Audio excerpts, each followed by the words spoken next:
Cette vidéo illustre l'utilisation du Motion Assistant.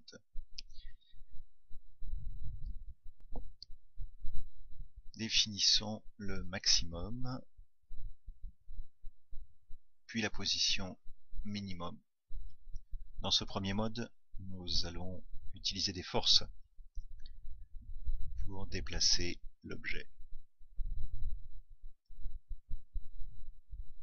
Les potentiomètres permettent de régler l'intensité des forces. Les boutons appliqués de déclencher ces forces. Ajoutons maintenant des capteurs.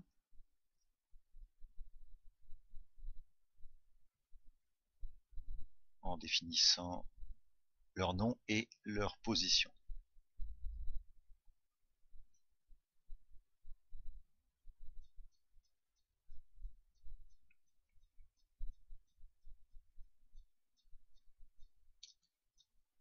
Des capteurs mini et maxi peuvent être insérés et également des capteurs pour des positions intermédiaires.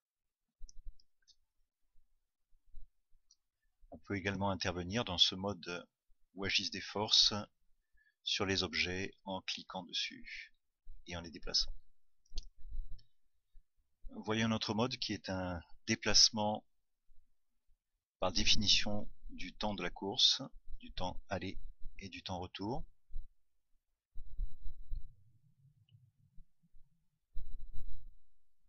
Premier mode de pilotage avec une seule commande.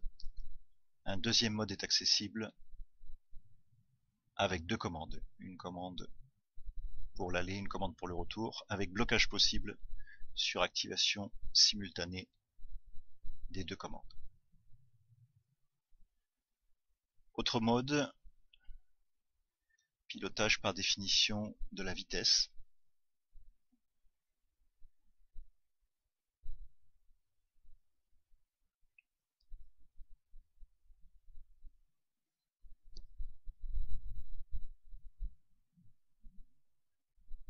Avec possibilité de définition de vitesse prédéfinie.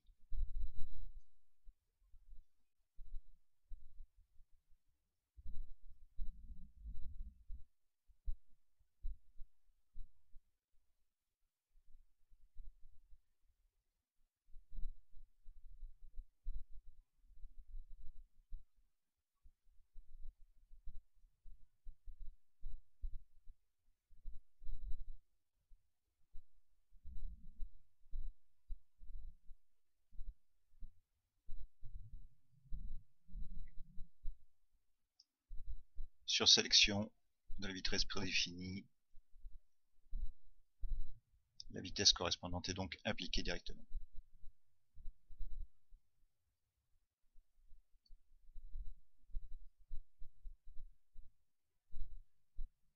Pour l'ensemble de ces éléments, à la sortie du Motion Assistant, on va retrouver des comportements automatiquement générés. Dans ce cas particulier, des vitesses prédéfinies. Il suffira d'activer le comportement correspondant pour appliquer la vitesse prédéfinie choisie.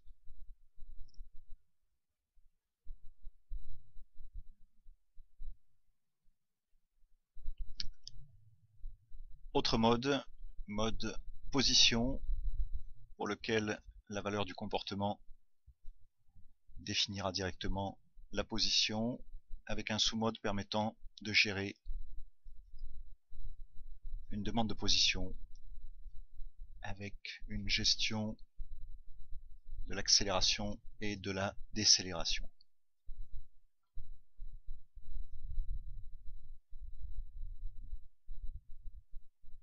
Les éléments capteurs du Motion Assistant restent bien entendu utilisables quel que soit le mode de déplacement choisi. Faisons varier quelque peu le paramétrage du mouvement et notamment les valeurs d'accélération et décélération.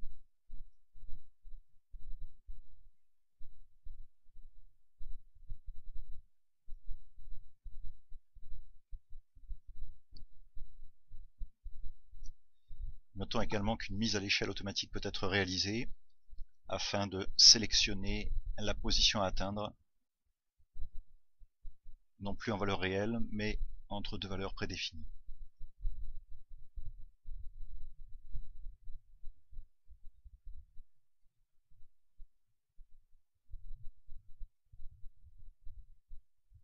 Notons au passage qu'un capteur de type numérique retournant directement la position de l'objet peut également être créé dans le Motion Assistant.